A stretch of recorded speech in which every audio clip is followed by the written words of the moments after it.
No, he said patiently. I said I was not proposing marriage to you. I am still not. There is no need unless you pass. If you do, then yes, you will be my wife 6 months of the year. I fidgeted. What if I don't want to be your wife?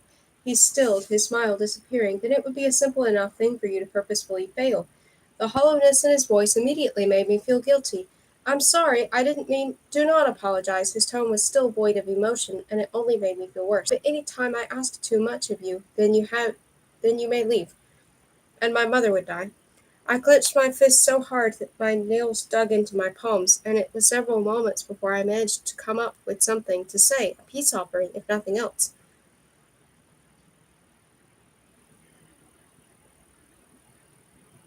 Maybe if I pretended that marrying him was a possibility, then he wouldn't look so empty.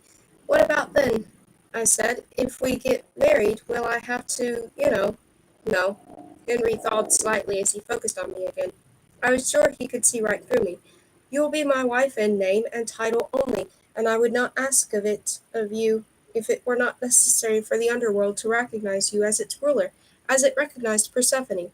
I do not expect you to love me, Kate. I do not dare hope that you would think of me in any way other than as a friend, and I know I must earn even that much.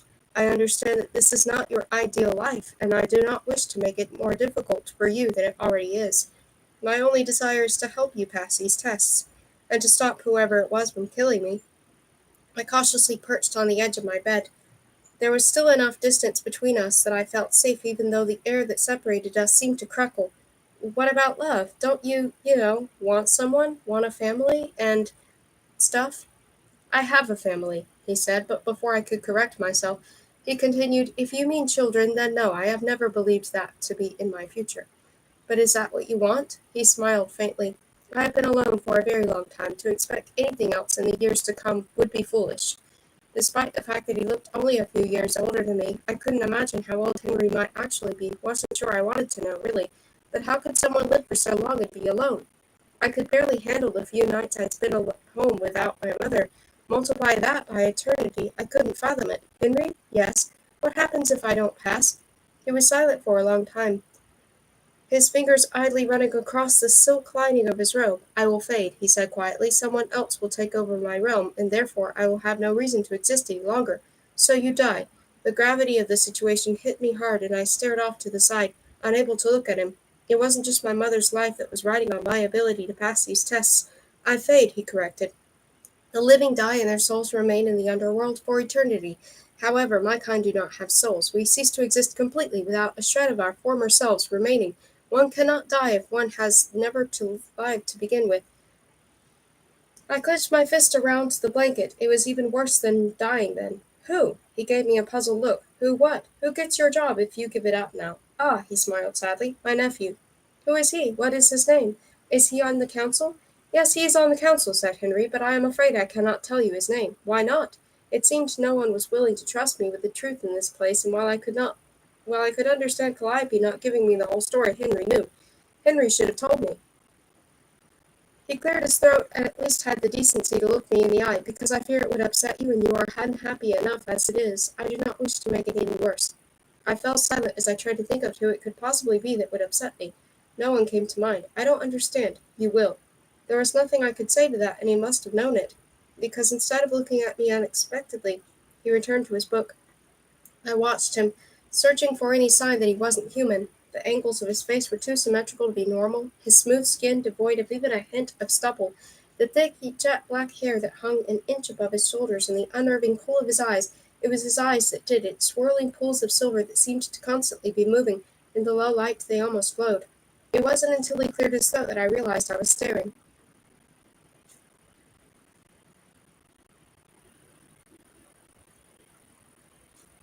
Okay, I can unplug that then. Okay.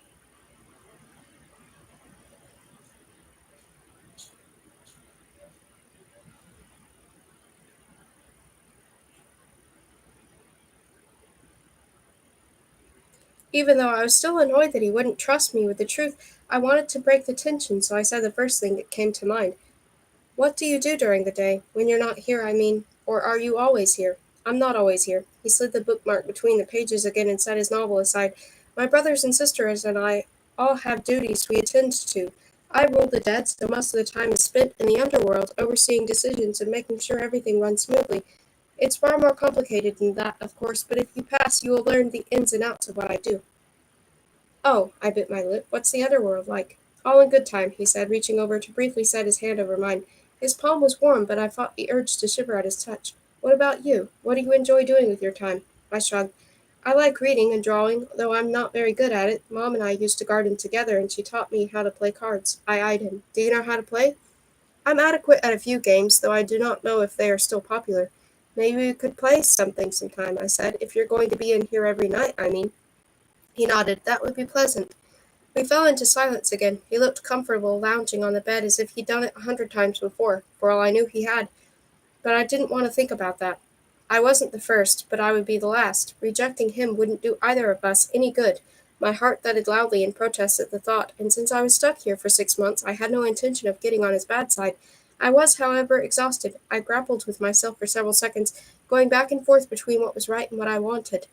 I should have talked to him, asked him more questions, gotten to know him, but all I wanted to do was to sleep, which I would never get to do if he stayed, even if he didn't make a sound. No matter what he said about duties and expectations, that kind of anxiety wasn't going to go away overnight. Henry, I said softly. He'd gone back to reading his book, but in an instant his eyes were on me. Please don't take this wrong way, but I'm really tired. He stood, taking his book with him. Instead of looking angry or hurt, however, his expression was as neutral as always. It has been a long day for both of us. Thanks, I gave him a grateful smile, hoping that he'd smooth over any wrinkles I wasn't sensing. Of course, he walked to the door. Good night, Kate. It was such a small thing, but the hint of affection in his voice made my cheeks warm. Night, I said, hoping he couldn't see my blush from across the room. So you like him? It wasn't a question, and I glared at my gritting mother as we sat on the bench, watching joggers and people walking their dogs past. I didn't say that, I said, slouching. Beside me, my mother sat poised as if she were dining with royalty instead of spending the morning in Central Park. I just don't want him to die, that's all. No one else should have to die because of me. No one has died because of you, she said, running her fingers through my hair and brushing it out of my eyes. Even if you don't pass, it won't be your fault. As long as you do your best, everything will be all right. But how can I do my best when I don't even know what the tests are? I shoved my hands between my knees. How am I supposed to do this? She wrapped her arm around my shoulders. Everyone believes in you except for you, Kate, she said gently. Maybe that should tell you something. Even if everyone believed in me, that didn't mean they were right, and it didn't mean I would succeed. All it meant was that on top of everything else, I had to worry about disappointing them too, or in Henry's case, forcing him into early retirement from his entire existence. But you do like him, don't you? Said my mother after several minutes passed. I craned my neck to look up at her, surprised to see real concern on her face. He's nice, I said wearily, wondering where she was going with this. I think we could be friends.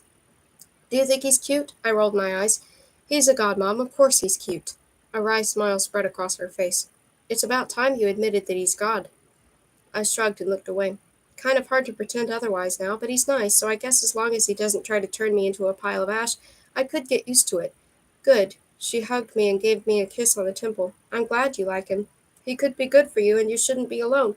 I sighed inwardly, not bothering to correct her. If it made her happy to think I liked Henry like that, then so be it. She deserved a little happiness before I became such a disappointment.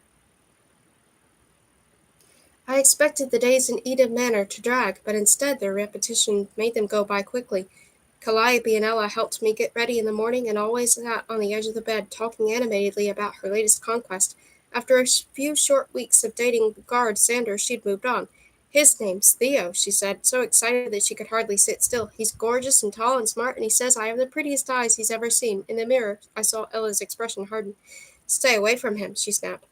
I tried to turn around so I could see them both, but Calliope held my shoulders down, not yet finished with my hair. Why? Said Ava haughtily. Is he your boyfriend? Ella narrowed her eyes. He's my twin. I sighed. If I had to put up with this for the next 5 months, I was going to do something drastic. So, said Ava, crossing her arms, he likes me and I like him, and I don't see the problem. How Ava could look at Ella's face and not cower, I had no idea, but Ava was trying to be Ava, no matter how long Ella glared at her. If you hurt him, I will hunt you down and kill you all over again, and this time I'll make sure you won't have some pretty little afterlife to come back to, snarled Ella. I opened my mouth to tell Ella exactly what was going to happen if she even tried, but Ava cut in before I had the chance. And what if she hurts me? Then I'm sure you'd have done something to deserve it. From then on out, Ava and Ella could barely stand to be in the same room together. I couldn't blame them. Slowly, I adjusted to my new reality, and Henry was right. Once I accepted that maybe this wasn't all just some big, crazy joke, things got much easier, and I didn't constantly exhaust myself trying to rationalize the incomprehensible. While I still didn't like the idea of the guards or Calliope testing my food, a job which Ella strongly encouraged Ava to take over, pretending I was stuck in the 18th century helped me to come to terms with everything that was happening around me, with the exception of my strange relationship with Henry. As the weeks passed, the evening quickly became my favorite part of the day, aided by the fact that I didn't have to listen to Ella and Ava bicker all the time. We talked about what I'd done that day, even though when he tried to distract me, it never escaped my attention that we never talked about how his day had gone. I taught him how to play my favorite card games, and he seemed to enjoy learning, asking me polite questions and not interrupting my rambling responses. Sometimes I worked up the courage to ask him questions as well, which he would answer vaguely, if at all. He still refused to tell me what the tests were, but to his credit, he seemed eager to help me as comfortable as possible. Everything about my day was timed. Half an hour for breakfast, which was always full of my favorite foods. I didn't gain weight, and that only gave me an excuse to eat as much as I wanted. After breakfast, I had 5 hours of lessons where I studied mythology, art, theology, astronomy, anything Irene thought I needed to know. Daydreaming wasn't an option either, being her only student, and she seemed to develop a distinct lack of compassion about what I was and wasn't interested in learning. Still, there was one plus: at least calculus wasn't on the curriculum. We spent an inordinate amount of time on the Olympians, the Greek gods who ruled the universe and who could decide my fate. Most people typically think they were only 12, said Irene, but if you look carefully throughout history, there are 14. The significance of that number wasn't lost on me. 14 Olympians and 14 thrones. They would be the ones deciding my fate, and because of that, I paid extra attention to my lessons about them, as if knowing everything I would somehow give me a leg up. I learned about Zeus and Hera and their children, the children Zeus fathered with other women, as well as Athena, who sprang fully grown from his head, about Demeter and her daughter Persephone, and about the role Hades played. This was Henry, as my mother had mentioned, and it was strange to balance mythology with the knowledge that to these people it was history, that apparently Henry had really done all these things, but the more I learned, the easier it became to accept it, and once Irene was sure I knew as much as I could about the members of the council, we moved on to other myths. But the Olympians were always present in those stories too, and it did nothing to help calm my nerves. In the afternoons, I was allowed to do whatever I wanted. Sometimes I stayed inside and read or spent time with Ava, and sometimes I went outside and explored the grounds. Past the edge of the elaborate garden was a forest that grew wild, and it extended through the other end of the property, hiding the river I knew was back there. I stayed within eyesight of the manor, not wanting to get anywhere near the water. I'd had enough excitement there to hold me for a very long time. At the end of October, I ran across Philip, head of the stables. He was a brusque man who didn't speak very often, and his hair was wild, making him look intimidating, but he seemed passionate about his horses. Horses have as much personality in them as people, he said gruffly as he introduced me to the 15 horses in the stables. If you don't connect with any of them, don't try to force it. It's like forcing a friendship, awkward and useless, and it'll make both of you miserable. Long as you remember that, you should be all right. His stallions were powerful and fast, and with my luck, I'd have fallen and broken something, so even though I liked spending time grooming them, I never asked to ride them. At first, Philip refused to let me anywhere near them with a brush, and I didn't take it too personally. He didn't let anyone near them, even allowing me inside the stables to see them was more than Ava got. On my third attempt, however, he grudgingly gave me permission.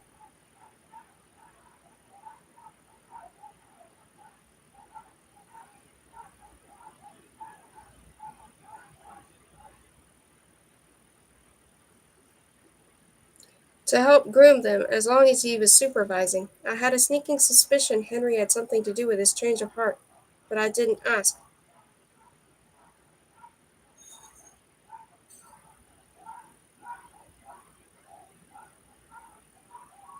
I need to go, really quickly. I'm sorry.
In the afternoons, I was allowed to do whatever I wanted. Sometimes I stayed inside and read or spent time with Ava, and sometimes I went outside and explored the grounds. Past the edge of the elaborate garden was a forest that grew wild, and it extended through the other end of the property, hiding the river I knew was back there.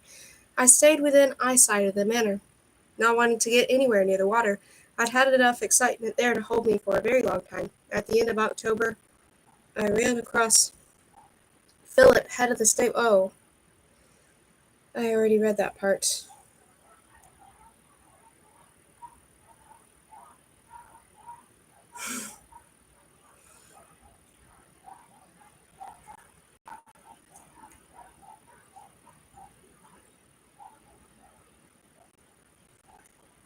Okay.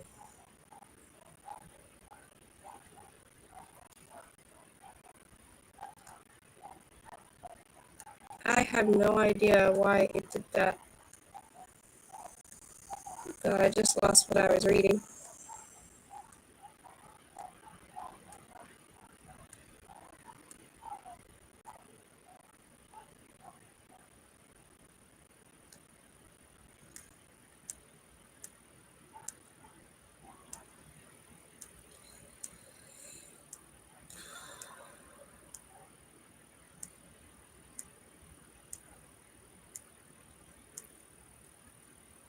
There we go.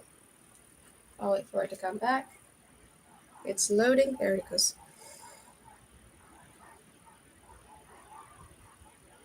At first, Philip refused to let me anywhere near them with a brush, and I didn't take it too personally. He didn't let anyone near them, even allowing me inside the stables to see them was more than Ava got. On my third attempt, however, he grudgingly gave me permission to help groom them, as long as he was supervising. I had a sneaking suspicion Henry had something to do with his change of heart, but I didn't ask. For the rest of the autumn, it was how I spent my afternoons, and though the weather grew colder, it remained warm in the stables. As the weeks passed, I grew more and more comfortable in my new home. The rest of the staff stopped staring as I went by, and slowly, we all got used to one another. It was almost peaceful with my days spent with Irene, my afternoons with Philip and Ava, and my evenings with Henry, and my nights. I lived for my nights, when I told my mother everything that was happening, and she was there to listen. Past the hedges she was dying, but inside my dreams she was still very much alive, and I wanted to keep her that way as long as possible. I knew I wouldn't be able to escape the dark reality waiting for me once this was over, but for now I could pretend that living in Eden meant remaining untouched by the real world. It was mid-November when Irene announced that my first test would be given the following Monday. By the time I left for the room, I was nearly sick with anxiety, and it must have shown. "Kate," said Calliope in a concerned voice as I shut the door behind me. "There's a test," I said shakily, "on Monday." She seemed less than concerned. "Have you never taken a test before?" I shook my head. She didn't understand. "Test," I repeated. "The kind where my whole future's on the line. If I fail." Calliope's eyes widened. "Oh, that sort of test." "Yeah." I started walking in the direction of my bedroom, not interested in lunch. My appetite had vanished. Kate, dining room's this way. They made fried chicken for you." I could hear her taunting to keep up with me, but I didn't slow down. I need to study. If I failed, everything I'd done so far would be pointless. My mother would die. Henry would lose his place as ruler of whatever it was he did, and Ava's death would have been for nothing. I wasn't about to let that happen. I spent the next 2 days with my nose buried so deeply in Greek mythology, or history as everyone seemed to call it, that Irene made sure I knew when a story was really just a myth. Yet even Henry left me alone at night. Instead of going to the dining room, my meals were brought to me, and I ate so quickly that it was tasteless. I slept for exactly 8 hours and not a minute more, and even while I was sleeping, my mother quizzed me on the material I studied. I memorized the 12 labors of Hercules, the names of the 9 muses, and the plagues released when Pandora opened her box. But there were still hundreds of other stories. King Midas, whose touch turned everything, including his daughter, into gold. Prometheus, who stole fire from the gods, gave it to the humans, and was punished for it. Icarus, who flew to escape his prison, only to fly so high that the wax that held his wings together melted. Hera's jealousy, Aphrodite's beauty, Ares' rage. It was never ending, and I became so immersed in it that it all started to blend together, but I had to pass. "You're hurting yourself." I jumped when I heard Henry's voice behind me. It was Sunday evening, less than 12 hours before I was due to take the exam, and I still had a few tricky chapters to review. If I didn't use every last minute I had and skip breakfast the next morning, I wasn't going to make it. "I'm fine," I mumbled, sparing him only a glance before looking back at the massive book Irene had given me. I was trying to read about the Minotaur, but the words swam in front of me and I had to squint to focus. My head was pounding and I felt sick to my stomach, but I had to do this. If I didn't know any better, I would mistake you for one of the dead, said Henry, his voice in my ear. I shut my eyes, not daring to move, not when he was so close. I could feel the heat radiating off his body, much warmer than the cool air of my room, and the desire to close the distance between us overwhelmed me. I shivered. Usually, when I wasn't so tired, I was better at ignoring it. I was here for my mother, not for Henry. Instead of Henry touching me, I heard pages rustle. When I looked, the book was closed and pushed to the side, and Henry sat across from me. If you do not know it by now, you will not learn it in time for your test. His voice was gentle. You need to sleep. I can't, I said miserably. I have to pass. You will pass, I promise. I slumped in my seat.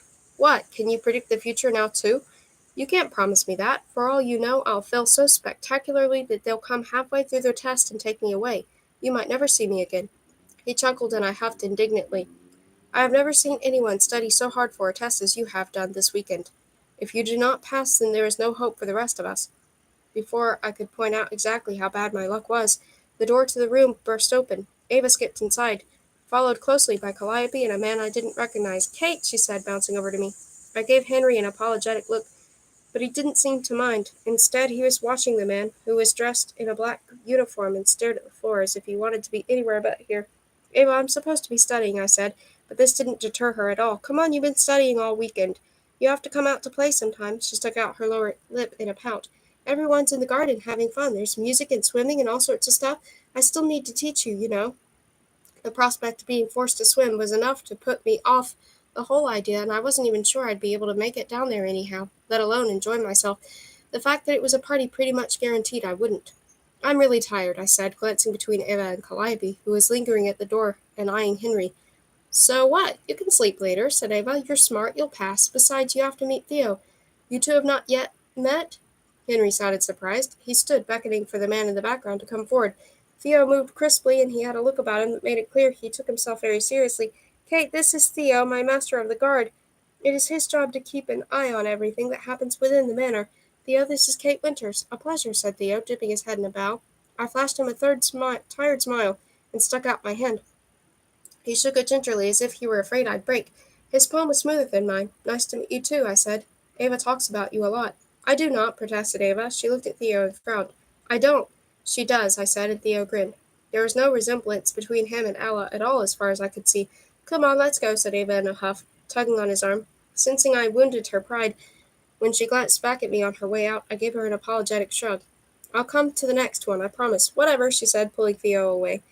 He managed a quick bow in Henry's direction before exiting, leaving me alone with Henry and Calliope, who still lingered by the door. I guess I'll see you tomorrow again, she said, her cheeks bright red. Tomorrow, I said, forcing a smile. I wasn't bullying anyone. Even I could hear the nervousness in my voice. Once Calliope was gone and the door closed, Henry stood and crossed the room to the large bay window. As he stared out into the inky night, he beckoned for me to join him. Henry, I can't, I said with a sigh. I've got to study. I will ask Irene not to quiz you on the last 100 pages, said Henry. Now come and sit with me, please. I don't think she'll agree to that, I mumbled, but I did as he asked. My feet dragged against the carpet and my head felt too heavy for my body, but somehow I got to the other side of the room without collapsing. Once I was there, he wrapped his arm securely around me, and another pleasant shiver ran down my spine.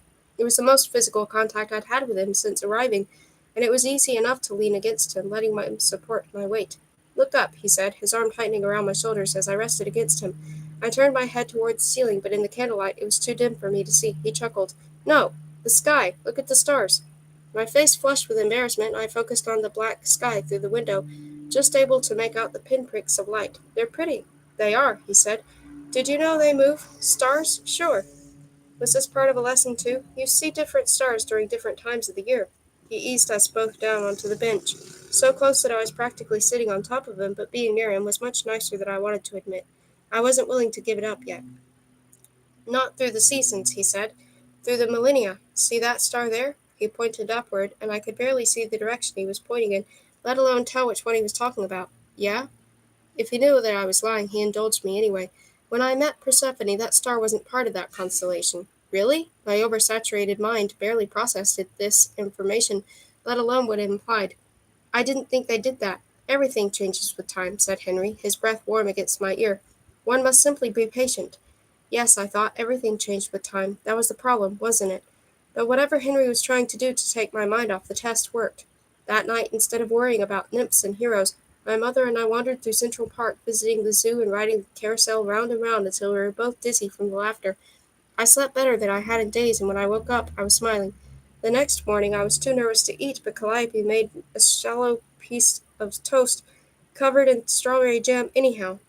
Even that threatened to come up as I walked to the classroom, and it was through sheer willpower alone that I managed to keep it down. I could do this. Henry was depending on me, and he would never let them purposefully make me fail without giving me a fair shot. I'd studied, and this wasn't rocket science, it was mythology. How hard could it be? Ready? Said Irene once I was seated. No, I said flatly, I'd never be ready for this. Instead of showing me the tiniest bit of sympathy, she laughed and set the test down in front of me. A knot of horror caught in my throat when I flipped to the final question. 20 pages. 200 questions, she said, as if reading my mind. You can only miss 20. How long do I have? I choked. As long as you need. Her kind smile wasn't the least bit reassuring. Summoning every last ounce of determination I had, I picked up my pencil and began. 3 hours later, I sat anxiously in the corner as Irene went through my exam. I'd gone through every question in my mind over and over again, constantly second-guessing my answers. What if I'd mixed up Athena and Artemis, Hera and Hestia? What if I'd studied too much and accidentally mixed up places and stories and intricate timelines? What if I'd failed? Irene sat down her pen, her face pensive as she crossed the room and silently handed me the test. My hand shook so badly that I was afraid I'd drop it, and nothing in her expression gave away my score. I forced myself to look down. For a long moment my eyes wouldn't focus on the number scrawled on the top. 173. I'm sorry, she said, but I didn't hear her. Instead, I stumbled toward the door and out of the room, my vision too blurry for me to see where I was going. Flying past Calliope and Ella, I barely noticed them, instead dashing through the first door I saw and bursting into the garden. Ignoring the voices calling my name, I kicked off my shoes and ran toward the forest, the biting wind numbing my skin. I'd failed. Chapter 11. Failure. I couldn't breathe. My lungs burned and my body ached with the effort of running. I was in the middle of the forest now, though still within the confines of Henry's property. The hedge walls were nowhere in sight, but those weren't what I was looking for. I wanted to find the river. 7 points below what I needed. 7 questions were the difference between the success and failure, staying and leaving, life and death for my mother, life and death for Henry. It didn't matter how comfortable I was here, or whether or not I liked being around him. If he just wanted someone to spend time with, he could have chosen anyone, but he'd chosen me. He depended on me, and now I'd failed him. The only reason I was here was to pass those tests, and I couldn't even manage that much. I don't know how long it took me sprinting through the woods. My feet were bleeding and bruised, and more than once I stumbled, hurting my ankles and elbows and knees, but still I pushed on. I'd failed. It was over, but I wouldn't have another shot. I needed to see my mother before she died. I needed to tell her goodbye, even if she couldn't hear me in that body anymore. It would have to do, though. I'd broken my side of the bargain, and therefore Henry had no reason to uphold his. There was no guarantee I would see her if I fell asleep, and I needed to say goodbye before it was too late. Finally I found it, the river where this whole mess had started. Limping on a twisted ankle, I followed it upstream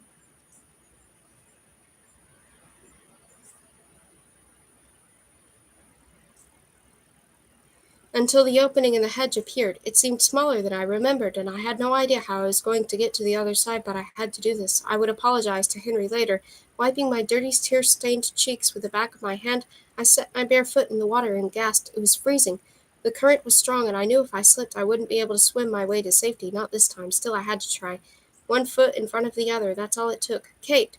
I nearly pitched forward at the sound of Henry's voice. I was a few feet away from the shore, balancing precariously on the same slippery rocks that had killed Ava, and I barely managed to catch myself. Leave me alone. I didn't sound nearly as vicious as I'd intended. I'm afraid I can't do that. I failed. I didn't dare risk turning to look at him. Yes, Irene told me. That still does not explain why you're risking life and limb to get through a hole in the hedge. If you want to leave, the front gate is much more convenient.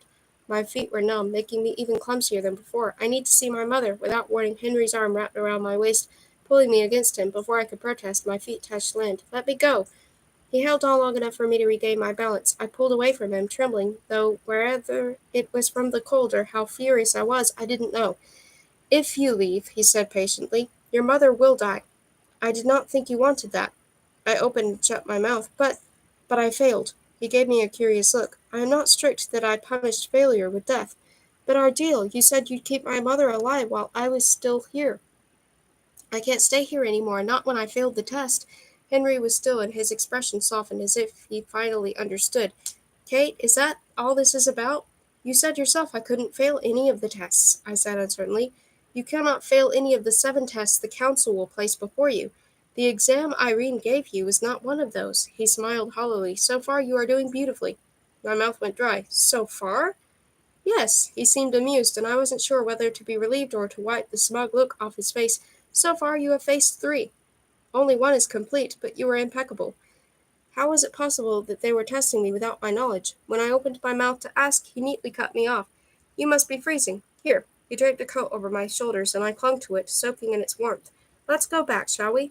I nodded, my hysterics coming to an end. Henry wrapped his arms around me delicately as if I were afraid I'd break. Close your eyes, he murmured, and I did. This time, when I opened them, I was only marginally surprised to find myself in my bedroom. Henry stood beside me. I see you are adjusting to the way I travel. Uh-huh, I swallowed. It was still disorienting. I gestured down at my dress. It was torn and caked with mud. It seems that 1 is ruined. Perhaps we ought to find a replacement. I have tons, really. I glanced at my wardrobe, blanching. Ella probably won't even notice. Do not argue, said Henry. Change and ice your ankle for a few minutes. I will return shortly to fetch you. Sighing inwardly, I decided that it was useless. Just like Ella, he seemed to be determined to keep me up to my ears in itchy dresses. I couldn't wait for summer to arrive, if for no other reason than to finally be able to wear jeans again. Before walking out of the door, Henry turned. Kate?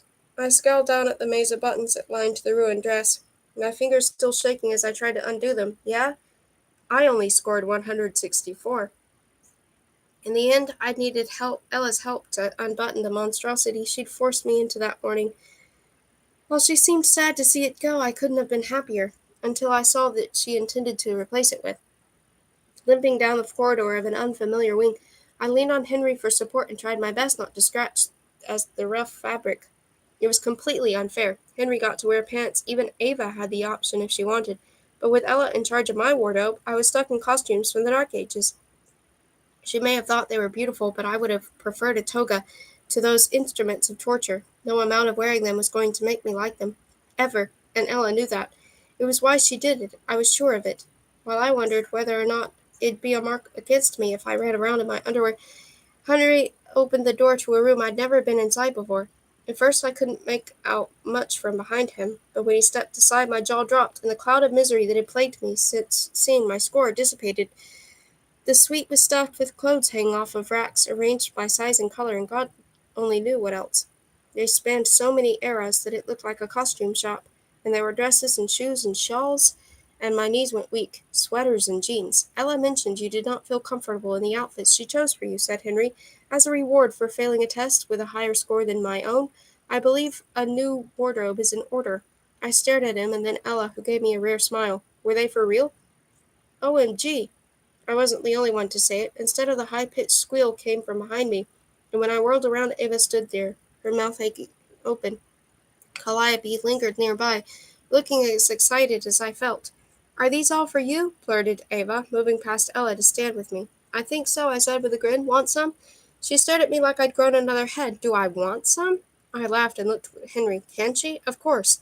That was all she needed to hear. In an instant she'd disappeared. Sorting through the archaic dresses I had no intention of touching. Instead of joining her, I turned to Calliope and Ella. You two can have whatever you want, too, I said, glancing at Henry. If that's all right with you, I mean. He nodded.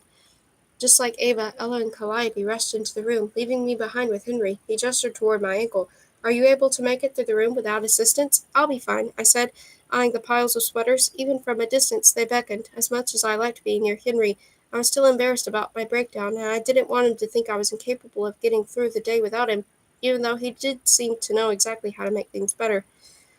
I limped halfway across the room before I realized he was trailing a few feet behind me. Glancing over my shoulder, I frowned. Henry, really, I'm fine. It doesn't even hurt. I have no intention of helping you walk, he said in an innocent voice I wasn't buying.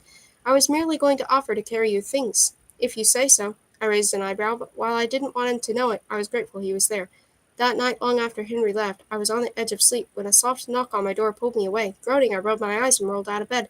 Hobbling to the door, I spent all evening looking forward to telling my mother what I'd passed the test and hadn't disappointed Henry yet, so whoever was on the other side of the door had to have a darn good reason for interrupting.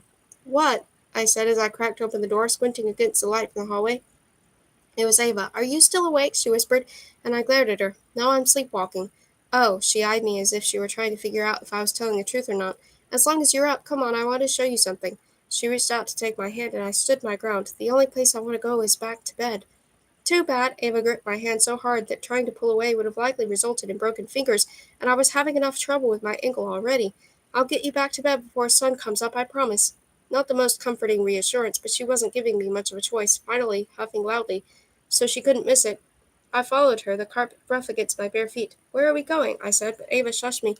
As we turned the corner, there were guards stationed up and down the hallways leading to my rooms, and at last 3 of them had seen us so far, so I had no idea why she felt the need to sneak around. The dull ache in my ankle turned into sharp pain, and I struggled to keep up with her, but she didn't slow down. At last, when we reached a dark corridor, she stopped and pointed to a door 10 feet away. It was different from the others in the manor, made of dark wood with ornate carvings, and created a scene I couldn't quite make out. Light spilled out from the other side, and Ava tiptoed toward it, gesturing for me to follow. This time I didn't ask any questions. I moved with her clumsily, keeping a hand against the wall to keep myself from tripping and announcing our presence to whoever was behind the door. The closer we got, the clearer the scene on the door became, and soon I realized what it was. On the top half of the door was a beautiful meadow, with tiny flowers carved into the wood and trees on either side. Somehow the artist had managed to make it look sunny, and it reminded me so strongly of Gentle Park that a lump caught in my throat, but underneath it the scene changed. A layer of earth separated the meadow from a dark river that flowed underneath, and beside it there was a delicate garden. Instead of growing from the soil, it grew from jagged stone. The trees weren't trees, they were made of something solid, and even though it was only a piece of art, I could tell they weren't meant to be alive. And in the center of the picture stood pillars of jewels forming an arch above a single flower, tiny and weak in its surroundings. As spellbound as I was by the beautiful carvings, I overheard voices leaking through the crack in the door. At first I couldn't make them out properly, but Ava nudged me closer, and gathering my courage, I peeked into the room. Henry stood with his back to me, his shoulders hunched, as he stared at something I couldn't see. It turned enough so I could make out his profile, and something inside of me ached when I saw that his eyes were red. But he wasn't the one talking. The second voice was higher than his, but still masculine and familiar, and whoever it was spoke in hushed words laced with urgency and frustration. "You can't keep her here." I couldn't see who was talking, but I was certain I recognized his voice. That was part of the deal. "You can't force her to stay if she doesn't want to." I inched closer. Underneath me, the floorboard creaked, and I froze. From my vantage point, I could see Henry, also still, and my heart beat so loudly I wasn't sure he must have been able to hear it. But after a few tense seconds he spoke, and I exhaled. "She did not want to leave," he said tiredly. "She thought our deal had finished because she failed the exam." "You still stopped her," said the second voice. It was achingly familiar, but he spoke so low it was hard to place. "She told you twice to leave her alone, and you ignored her. Because she did not understand." Henry glared over his shoulder to a spot behind the door where the other stood. "It doesn't matter," he spoke viciously, and I glanced at Ava, but she lingered by the corner now. "You prevented her from leaving." "I can argue semantics with you all night, but the fact remains that she has not left the property," said Henry. "You have no right to ask the other members of the council to terminate the deal." "I do, and I will." A shadow passed over me, and I shrank back. "I won't let you force her to stay like you did Persephone. She isn't your prisoner, and you aren't her keeper. You can't manipulate her into this situation and then act surprised when she hates you so much she wants to leave." Malice dripped from his words, and his voice filled with venom. Across the room, Henry tensed, but he said nothing. The urge to speak up for him was overwhelming, and I badly wanted to tell whoever it was that he was an idiot. And I stayed because I wanted to help Henry, not because he was forcing me. But the words died on my lips. I'd gone for months without answers. I couldn't give up any chance I might have at finally getting them. "Let her go," said the voice quieter this time. "Persephone didn't love you, and you can't replace her no matter how hard you look. Even if you could, Kate isn't that person." "She could be." Henry's words came out choked. "My sister thinks she is. My aunt is too blinded by guilt and determination to see the situation clearly. Please, Henry." The floor creaked again as he stepped toward Henry. I could make out his arm now, and he wore a black jacket that looked far too thin for November. "Let her go before she dies too. We both know it's only a matter of time. And if you care about her at all, you'll let her go before she becomes another victim." He paused, and I held my breath. 11 girls are already dead because of you. Don't turn Kate into the 12th because of your selfishness." The sound of breaking glass exploded inches away from me. I gasped and stumbled backward, and my ankle twisted underneath me again. I cried out, falling to the ground. The door opened, and the blood drained from my face when I saw who was on the other side. James. Chapter 12. James. "You're in on this too?" My voice was hoarse, and I stared at James in disbelief. He looked exactly like I remembered him from school. Ears sticking out, his blond hair a mess, and his massive headphones wrapped around his neck. Kate, he started, and Henry appeared in the door, and he pushed James aside. When Henry offered me his hand, I took it, glaring at James. What's going on? The words came out strangled, and I could hardly speak straight. But I wasn't going to give either of them a way out. Tell me first, Sophia, then Irene, now you. Perhaps it would be best if we continued this conversation inside, said Henry with a grimace. I gritted my teeth and nodded, leaning on him as he helped me into the room. Inside, I realized it was a bedroom.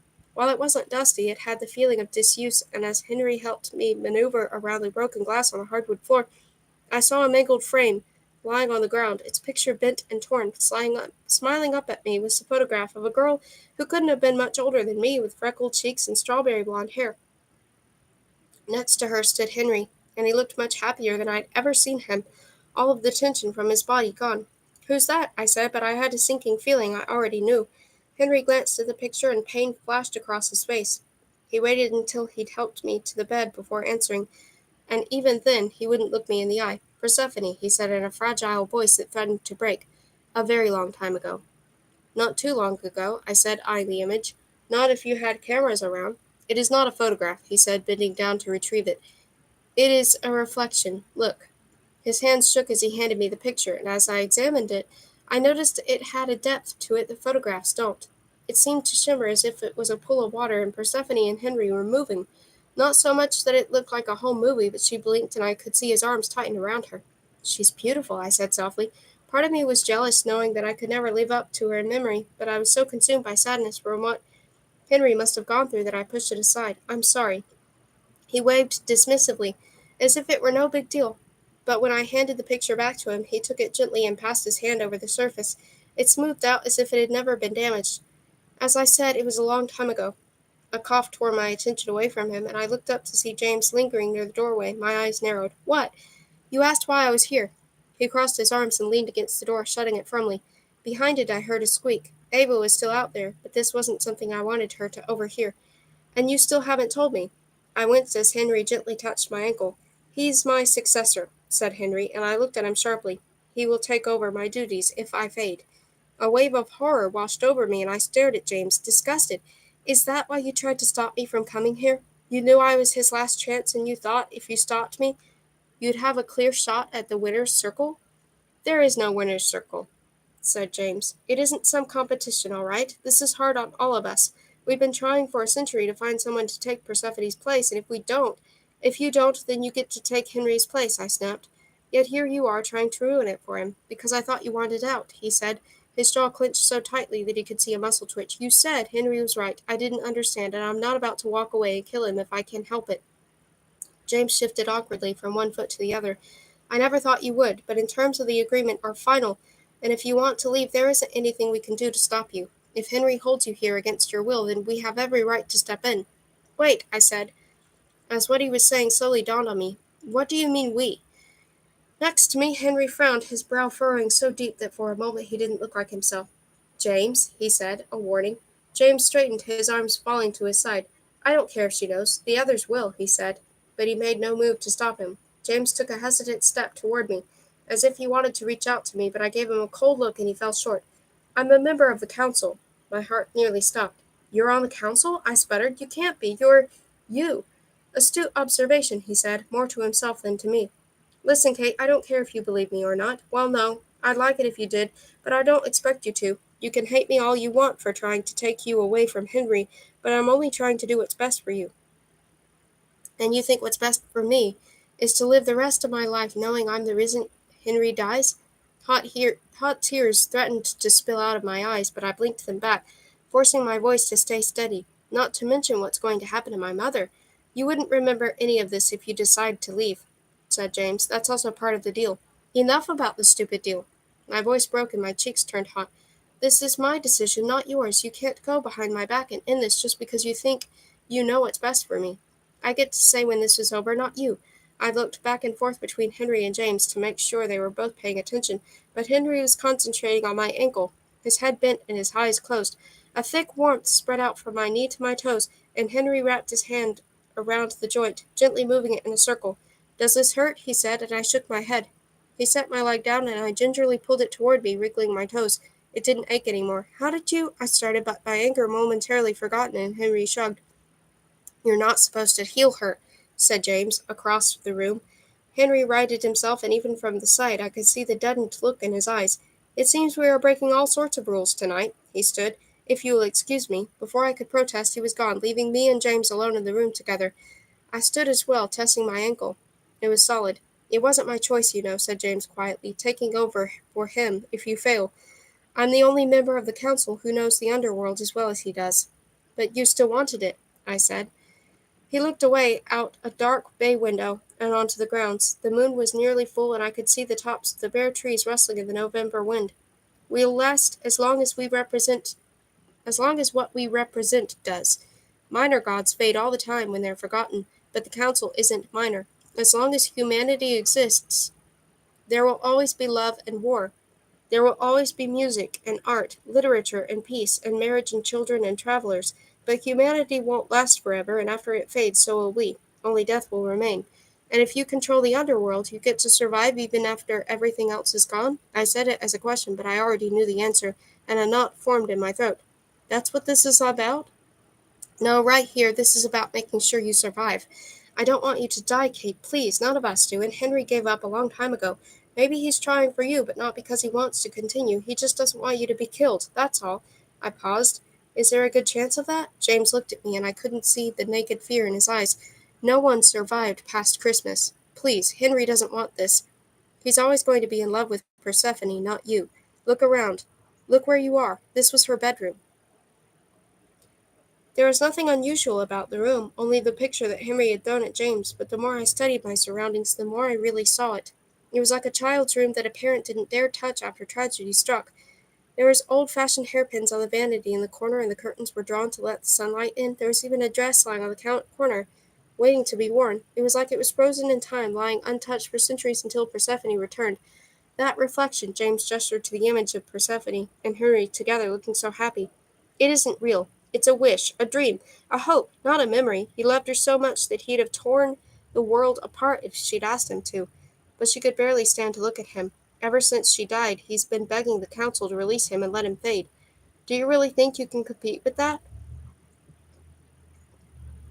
"It isn't a competition," I said roughly, echoing his words from before, but even as I said it, I knew it was.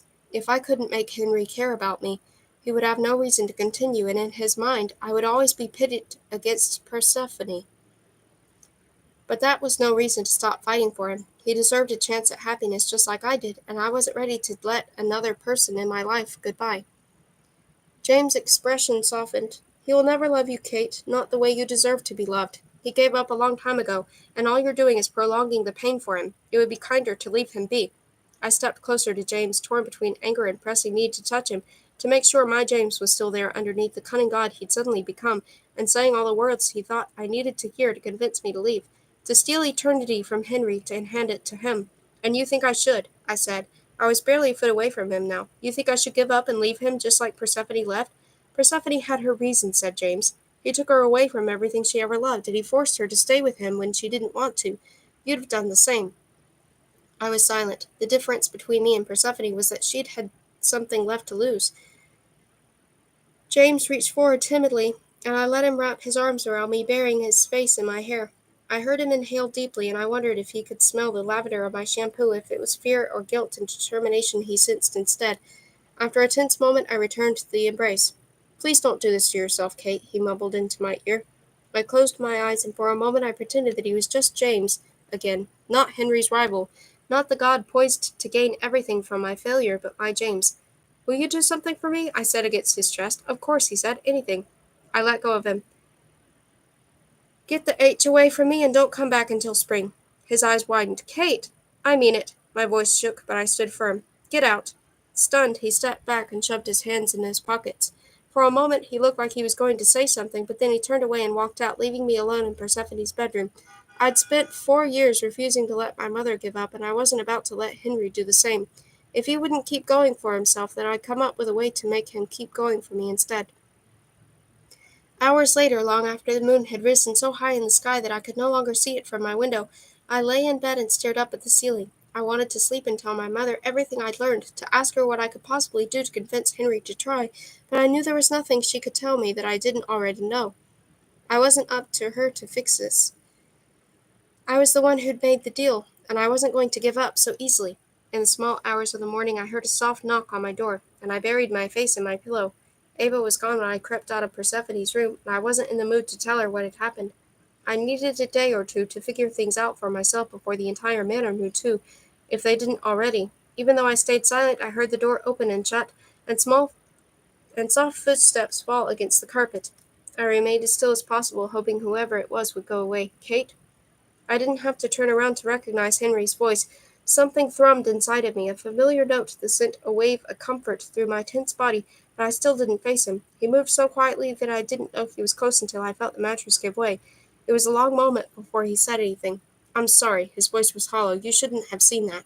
I'm glad I did. And why is that? I refused to answer. How was I supposed to tell him that I didn't want him to give up? I was risking everything for him, and I would gladly do it, but I wouldn't let it be for nothing.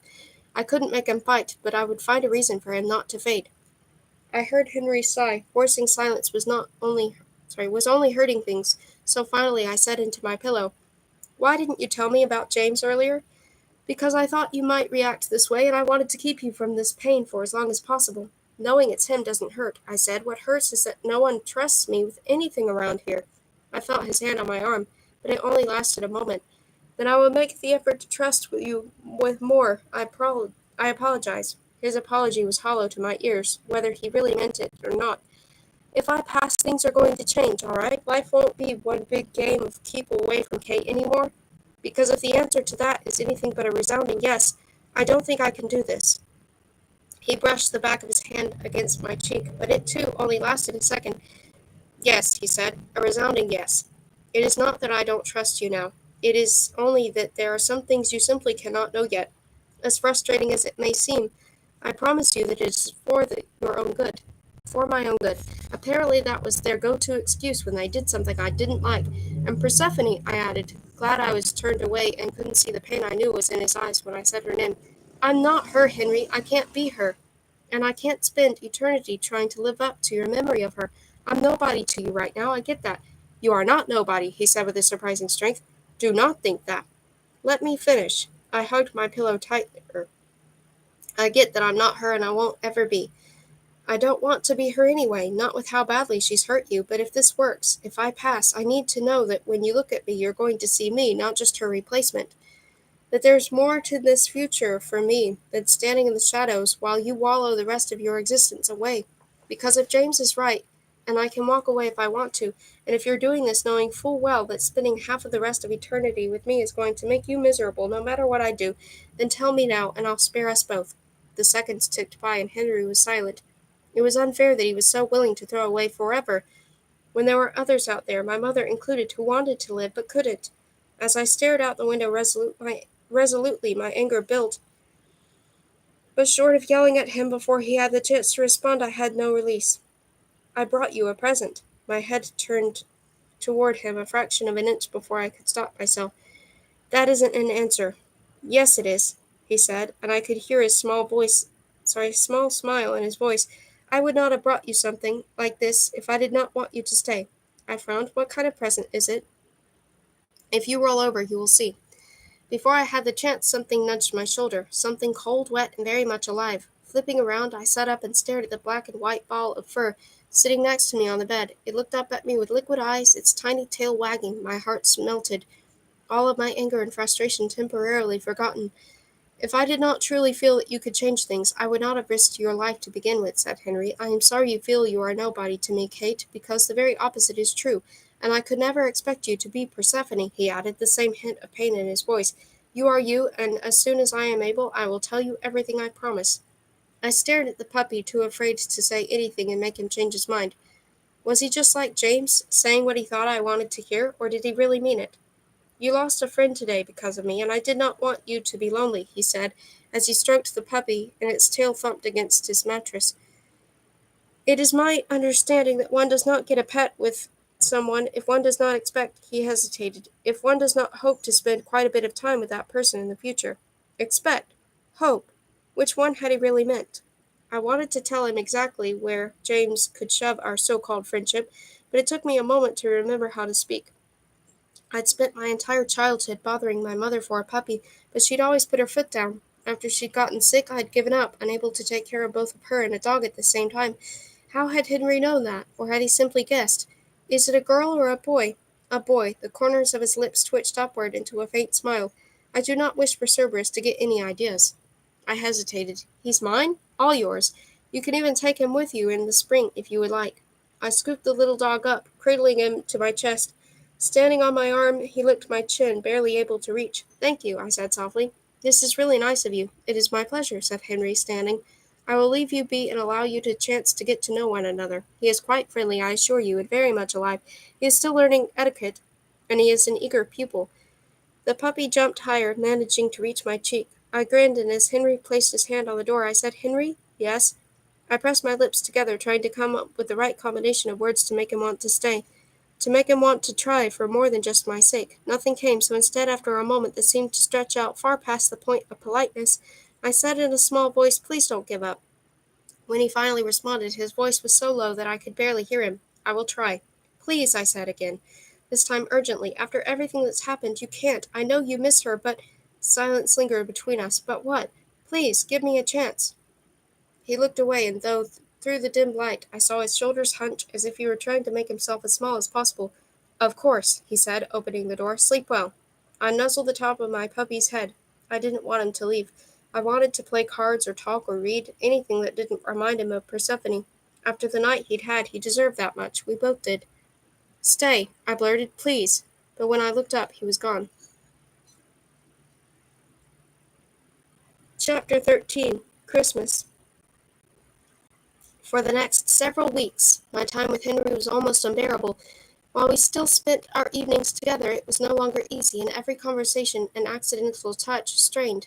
He never looked me in the eye, and the closer we got to Christmas, the more he seemed to pull away. The more he pulled away, the more I wanted to tear my hair out and tell him in no uncertain terms that either he shaped up or I would walk. Problem was, it was an empty threat, and he would know it. Worse, I was afraid he would take me up on it. "I don't understand," I said, pacing up and down the sidewalk. "He acts like he wants nothing to do with me any more." My mother and I were near a playground in Central Park, and despite the deep snow that surrounded Eden Manor, as the winter solstice arrived and the first half of my stay was over, it was midsummer here. In the distance I could hear children shouting, but I was too focused on Henry's behavior to enjoy myself. "Why do you think that might be?" said my mother. She sat on a bench and watched me, looking wholly unconcerned. "I don't know," I said, frustrated. "What if he really has given up? What am I supposed to do then?" "Keep trying until you have no more chances left," said my mother. There was a hint of steel in her voice that made me wonder if she was really as passive about this as she seemed. "And even then, you keep going." I shoved my hands into my pockets. It wasn't that easy, and she knew it. James said none of the other girls had survived past Christmas. Do you think that maybe that's why he's avoiding me? He thinks I'm going to drop dead at any moment? "Perhaps," she said, "or perhaps he realized he does care about you, and he's afraid of losing you as well." I snorted. "Fat chance of that. He won't even look at me." She sighed. "You're the one spending time with him, Kate, not me. I can only go off what you tell me, and if Henry really is as miserable as he sounds, then I doubt anyone else is going to be able to pull him out of it." "And how do you suggest I do that?" I said, not meaning to snap, but it slipped out anyway. I immediately felt guilty, and I slouched toward her. She scooted over, making room for me on the bench, and I sat down next to her. "Any way you can," she said, pushing a lock of hair out of my eyes. "If you want to do this for him, then it isn't going to be easy. It won't be easy passing the rest of the tests, but I won't be as easy giving him a reason to continue either." I frowned, racking my mind for the umpteenth time in the past few weeks, trying to come up with something, but nothing came. My one flash of brilliance had gone into his Christmas present, and even that was a risk. "You are being careful, though, aren't you?" said my mother. Concern etched into her features. "I don't want anything to happen to you, but if what he says is true and there is a danger out there—" "I'm fine," I said. "Really, no one is tired of me yet, I promise, and I can't convince Henry it's worth sticking around, then I might as well kill me anyway." "Don't talk like that. I don't care what happens in the next 3 months, but you will not give up. Do you understand me?" She spoke so fiercely that it startled me, and I straightened up on the bench. "I'm not going to give up," I said, "but if Henry won't even try, then he'll die, and you and my mother would die as well." I knew it was inevitable, but I wasn't ready to say goodbye yet. I still had 3 more months until the spring equinox, and I intended on soaking in every moment of our time together. I wasn't going to let Henry get in the way of that. No matter what happens to me or to Henry, you will keep going, said my mother, though in a gentler voice. Neither one of us is worth giving up like that, and if you do, you'll be no better than Henry. But I know you are, all right? I nodded mutely. If I had my mother's strength and certainty, I was positive it wouldn't be so hard to convince Henry of the same. Maybe you should talk to him. Bet he'd listen to you. He probably would. Something flickered in her eyes, something I didn't understand, but that's your job, sweetie, and I know you can do it. It was either that or let everyone around me die. I hope you're right. She gave me a noisy kiss on the cheek. I'm always right. Before either of us could say another word, and the sky darkened, and I looked up confused. When I turned to my mother to ask what was happening, she was gone, replaced by the last person I wanted to see, James. What the H are you doing here? I jumped to my feet. What'd you do with my mom? It's all right, he said, standing with me. I hurried down the path, searching for my mother, but he easily kept up. Kate, listen. Your mother's safe. I want to talk to you. So you hijacked the only time I get to spend with my mother? I turned around and he stopped dead in his tracks, inches away from me. Just because you're some kind of god doesn't give you the right to do this. I told you to stay away from me. I know. He stuck his hands in his pockets, and the look on his face was so pitiful that I momentarily forgot that he was the bad guy. I just need a few minutes, and I promise everything will go back to normal. Please. I sighed irritably. Fine, you get 5 minutes. More than enough, he grinned. But when all I did was stare, his smile slowly faded. I'm not the one trying to kill you. I blinked, taken aback. That was the last thing I'd expected him to say. You're the most logical choice, I said slowly.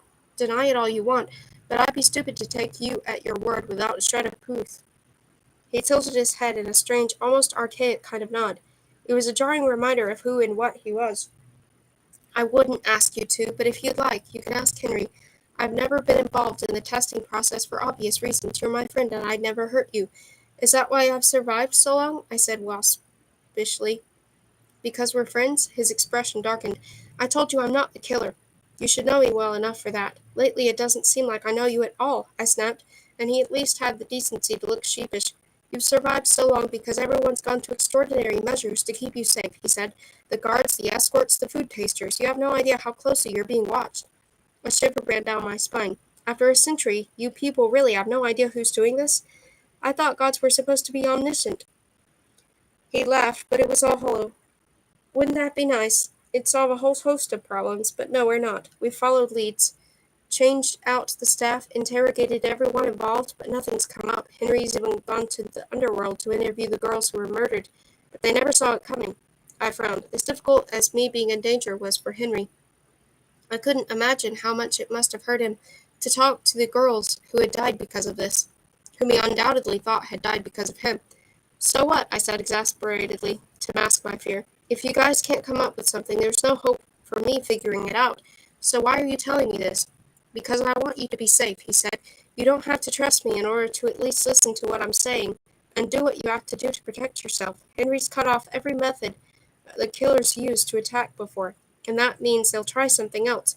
Henry knows it, we all know it, and you should as well. Great, I said, rolling my eyes. So instead of poisoned food, I should be on the lookout for a swarm of killer bees, an anvil that's about to fall on my head? What? Anything, he said. Anything out of the ordinary. If you ever suspect something might be up, get out of there, okay? I don't care how much they seem to like you. Someone in that place wants you dead, and if you want to have any chance of survival, you can't ever forget that. I didn't respond. I'd adjusted to living in Eden Manor, and while it wasn't perfect, at least I wasn't miserable anymore.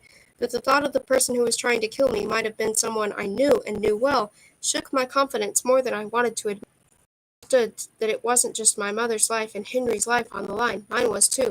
Why are you telling me this? I said quietly as thunder shook the air. If I die, Henry will fade, and you'll get everything you want. He stared at the ground, not everything. Before I could contemplate whether he meant losing Henry or losing me, the sky opened up, and for the first time in my dreams, it started to pour. Promise me you'll stay safe, he said over the rain. Promise me you won't do anything reckless. I nodded. No matter how desperate I was to find some small piece of happiness in the remaining shreds of my life, I wasn't willing to die for it. For my mother, yes, but not myself. Thank you, he said, his shoulders sagging with relief. I'll see you in the spring, and Kate? I looked at him, silent as the park began to fade. I'm sorry, he said, and it was the last thing I heard before darkness closed in around me, even though I was still furious with James. When I woke up gasping alone in my bed, I couldn't help but think that while I was fighting hard to save my mother's life and Henry's, maybe all James was trying to do was fight to save mine.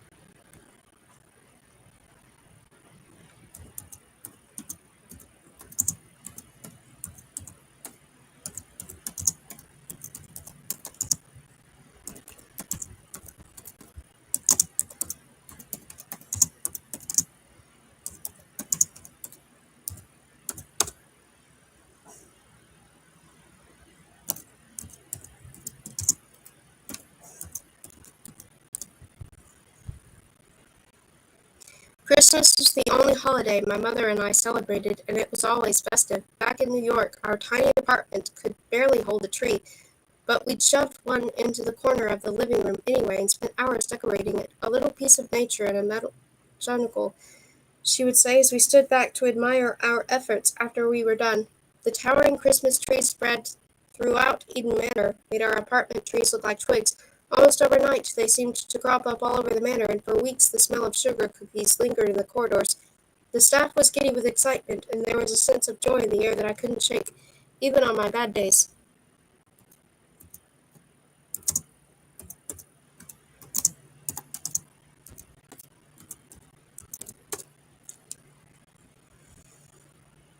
I'd expected them to celebrate the winter solstice instead, but Ella made it clear they would celebrate Christmas for me.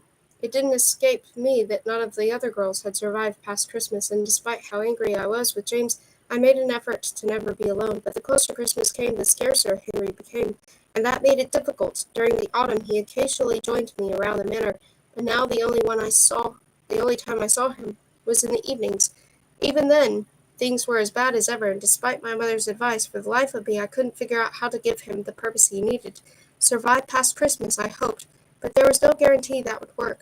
I didn't allow myself to consider the possibility that I might not make it, but I did know I wanted him to have a happy Christmas. The entire household was supposed to have dinner together, and while that was a nice start, I wanted to show him the kind of Christmas my mother and I had together. Maybe if I invited him into a private part of my life, he would return the favor or at least not scowl at me anymore. And selfishly, I didn't want to spend Christmas alone. On Christmas Eve day, a giant tree showed up in my room while I was eating breakfast along with 2 boxes of decorations. My lessons were canceled due to the holiday, so I dragged Ava into my room to help me before we both had to get ready for dinner. When Henry wasn't around and she was the only one I trusted enough to be alone with for any length of time. After all, she hadn't been there for the other girls, and I was reasonably sure she wasn't going to try to kill me for not accepting Henry's offer on the autumn equinox. Come early afternoon, however, I was beginning to regret inviting her. If I'm late for my date with Xander tonight, I'm personally blaming you, said Ava grumpily as she tugged at a tangled string of lights. Nearby, my puppy, now called Pogo, watched us both with interest. Don't pull so hard, I said, bounding over to a pile of tinsel to save the lights from Ava's brutality. They're delicate, and you won't be late. I thought you were dating Theo? Not anymore, she said in a sing-song voice. I got back together with Xander, and he invited me to his room for our own private party instead of the banquet. I didn't ask. Here, help me with this. I offered her one end of the lights, and deftly undid the knot. Now go around the back. Don't step on the ornaments. Yes, just like that. She held still as I arranged the lights, though I had to use a hook to decorate the highest branches. What are you and Henry going to do tonight anyway? My secret, I said, and when I walked around to see the look on her face, I rolled my eyes. Not that. What are you and Xander going to do? That? She gave me an impish look, and I scowled. What? I'm dead. It's not like it matters anymore. Don't screw with them, Ava. I bent down to collect some of the delicate glass ornaments and ignored the image of Henry and Persephone that rose from the forefront of my mind. I needed to believe that Ava wouldn't do that to someone she loved. I mean it. This isn't a game. Henry doesn't react well to people messing around like that, and the last thing you want to do is pee him off. Please, for me. I was already teetering on the edge of failure as it was. Here, take some of these. Ava took the ornaments and started hanging them haphazardly, clustering them together and placing them on branches that bent dangerously with the added weight. I grimaced and started to rearrange them. We continued on like that for a few minutes until finally Ava whirled around to face me. Startled, I dropped the ornament I was holding, and it landed on the bit of carpet I'd put down for exactly that reason. You think I'm a slut, don't you? What? I said, taking in her flushed cheeks and red eyes. She was seconds away from crying. Why do you think I think that? Because, she turned back to hanging ornaments, shaking the whole tree as she tugged. After another ornament fell, she sat down heavily on the floor. I think Xander only likes me 'cause I'll sleep with him. Why do you think that? I said carefully as I knelt down beside her. Chances were good that she was right, but that didn't mean it was the only reason. Except for Henry, all of the guys eyed her everywhere she went, so I wasn't sure what else she'd been expecting. I don't know, she said. He never talks to me. He'll talk to me or show me things or kiss me, but if I don't sleep with him, he suddenly finds other things to do, or he'll try to make me jealous with other girls. That he's a jerk, I said flatly, and you're better off without him. She sniffed. You think? Yeah, I think. I paused. What about Theo? He was nice, wasn't he? Ava rolled her eyes, but he was so protective. It was like he never let me breathe, but yeah, she added softly, he was nice. Sensitive, but nice. Then why don't you break up with Xander? I said, especially if you'll be happier without him. But I wouldn't be. She looked at me tearfully. It's lonely here, Kate. You know that. You're so busy all of the time, and Ella doesn't like me, and I don't like Calliope. And if I don't have Xander, who else do I have? I tried to think of the right words to say, but nothing came.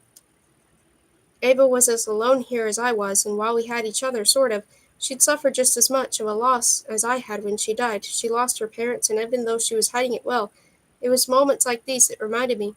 I'm sorry, I said, hugging her. Even if I'm busy sometimes, I'm always here for you, and you'll always have me, I promise. Just be careful, okay? She didn't react for several seconds, but when she did, she buried her face in the crook of my neck and wrapped her arms around me. Her shoulders shook, and her breath came in gasps as she started to cry properly, and I rubbed her back as soothingly as I could, wishing I were better with this sort of thing. No one I'd known back in New York had ever broken down like this in front of me, but it seemed to help, so I stayed still, waiting for her to cry herself out. Finally, she loosened her grip and pulled back enough to look at me. When I saw the pout of her face, I knew the worst had passed.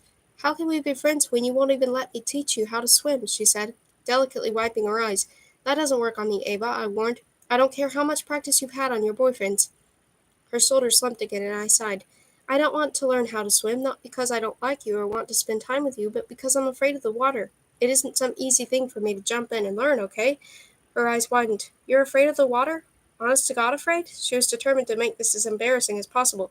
Terrified, I said. When I was 4 or 5, I thought it'd be fun to swim in the little lake at Central Park, and I jumped in and sank like a rock. My mother had to jump in and save me. Ever since, I can't bring myself to try. Speaking about my mother so casually made my throat tighten, but luckily Ava didn't seem to notice. Instead, she eyed me calculatingly, and I knew I was in trouble. Tell you what, she said, straightening up. When the weather gets warmer, I'll teach you how to swim, and you can, I don't know, I'll owe you a huge favor. How about that? There isn't anything you could possibly offer me that would make me willing to get into the water. I stood again and picked up the ornaments. There were only a few left, and nestled underneath was a small heart-shaped box wrapped in delicate pink tissue paper.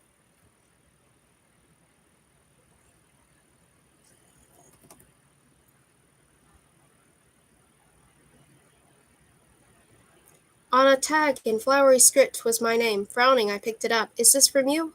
Ava eyed it. No, where'd you find it? With the ornaments. I untied the ribbon, but Ava snatched it out of my hand. Hey! Don't touch it, she said, setting it on the bed as if it were a bomb about to go off. You don't know where it came from. Irritated, I turned back to the ornaments. It's a Christmas present. Ava, ever heard of them? James' warning rang in my head, but all I'd tried to do was unwrap it. It wasn't stupid enough to eat something to put it on without knowing where it came from. Besides, maybe there was a signed card inside. Yours is under the bed if you want it.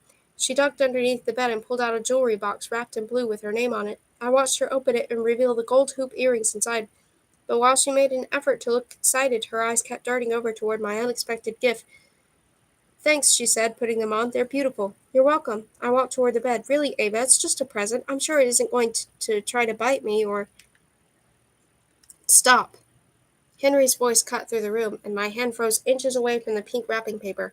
He stood framed in the doorway, half a dozen guards behind him, each with their hands on their weapons. Power radiated from him in waves, and the temperature dropped so low I thought I could see my breath. For the first time I understood why everyone seemed to keep a respectful distance from him, especially when he was angry. I swallowed my unease. It's a present. Kate, said Henry coldly, step away. I did as he said, but I wasn't happy about it. Crossing my arms over my chest, I watched as he picked up the present. A shimmering bubble formed, enclosing it completely, and my mouth dropped open. How did you? I need to open it, he said. This is the safest way. Without anything to guide it, the lid rose from the box. Nestled inside was a collection of chocolates, each with a different color and shape. One with a purple flower rose above the others, and it broke in half. Instead of nougat or strawberry filling, there was a green liquid inside, and as it dripped onto the pink tissue, it made a hissing noise I could hear from several feet away. "Cancel dinner," said Henry to the guards. "Make sure everyone is in their room. I want a complete search of the manor." It took me a moment to regain the ability to speak, and when I did, my voice came out as a croak. "You can't cancel Christmas dinner." "I can and I will," he said, "and you will stay in your room tonight. Do you understand?" Did I understand? Was he crazy? "I'll stay in my room under two conditions," I said sharply. "One, after you're done searching the manor, you let everyone have Christmas dinner. There should be plenty of time for both." His mouth twitched in annoyance, but he nodded. "Fine. Your second condition?" I hesitated. There was more on the line than a happy holiday, and if you rejected it, but I had to at least try. "Two, you spend the evening with me, and enjoy it as much as you can. And," I added, "stop acting so darn cranky all the time. It's getting on my nerves." He didn't answer for several moments, and when he did, he simply nodded again, but for a split second I thought I saw a barest hint of a smile. "I will be here after the manor is secured. In the meantime, do not open any strange packages." As he walked out the door, he gestured for Ava to follow. Shrugging apologetically, she touched her new earrings and winked before following after him, leaving me alone in my suite. I sighed and collapsed on the bed, trying not to think about how long it would take them to research the manor, or how Ava had known to be suspicious of the poisoned present in the first place. I spent the rest of the afternoon decorating my room in order to keep my mind off of what had happened. With the lights down low, the tree looked magnificent, and I'd even managed to get a star on top. But the best part, the strings of twinkling lights stretched out across my bedroom. As I walked through it, I could see the colors reflected on my skin. It even smelled like sugar cookies, and all that was missing was music. By the time I'd finished, I was convinced Henry wouldn't show. It was dark out, and so late that my stomach was rumbling, and no matter how many times I asked my guards, no one seemed to be willing to tell me when he was coming. Expecting to spend Christmas alone, I changed into my pajamas and constructed a nest of pillows and blankets in the middle of the floor. As I settled down, however, I heard the door open. Henry entered, carrying a silver tray laden with savory food, and Cerberus and Pogo were hot on his heels. Silently, he offered me a cup of hot chocolate. I took the mug from him and sipped, spotting what looked like baklava on the tray. It smelled exactly like my mother used to make, and my mouth watered. "As you missed dinner, I thought you might be hungry." His tone was painfully neutral, as if he was making every effort to be polite, and he glanced uncertainly at my makeshift pile of blankets. "Is there room for one more?" "Plenty," I said, trying to sound inviting. "If sitting on the floor isn't your thing, you can pull up a chair. It works almost as well." After hesitating, he sat down next to me, and I scooted over to make room. He shifted around, looking awkward, but finally he settled. "Do you and your mother do this every year?" he said. "Henry, gather your pillows and watch the lights?" Usually, I took a sip of my cocoa. She's been in the hospital for Christmas for the past 3 years, but we always made do. "Did you find anything while searching the manor?" "No," he said, "but the staff had their festivities as promised." I nodded, and Henry was silent and tense beside me. But at least he was there. I stared at the tree until the lights burned into my eyes, and when I looked away I could still see the pattern of colors. "What is it like to be dead?" I flushed when I realized what I blurted out, and the way he didn't answer right away only made it worse. "I would not know," he finally said. "I do not know what it is like to be alive either." I pressed my lips together. "Right, keep forgetting that." "But if you would like," he said, "I could tell you about death." I glanced up at him. "What's the difference?" "Death is the process of dying. Being dead is what happens after death has occurred." Oh, I purposefully ignored the thoughts of my mother actually dying, whether it'd be painful, if there was a bright light, or if she'd even be aware of it. But Henry wouldn't be speculating. "Please?" He tentatively stretched out his arm, and to my surprise, he settled it around my shoulders. He was still stiff, but it was the most contact we'd had in weeks. "It is not as bad as mortals tend to think. It is much the same as going to sleep. So I've been told, even when a wound causes pain, is very brief."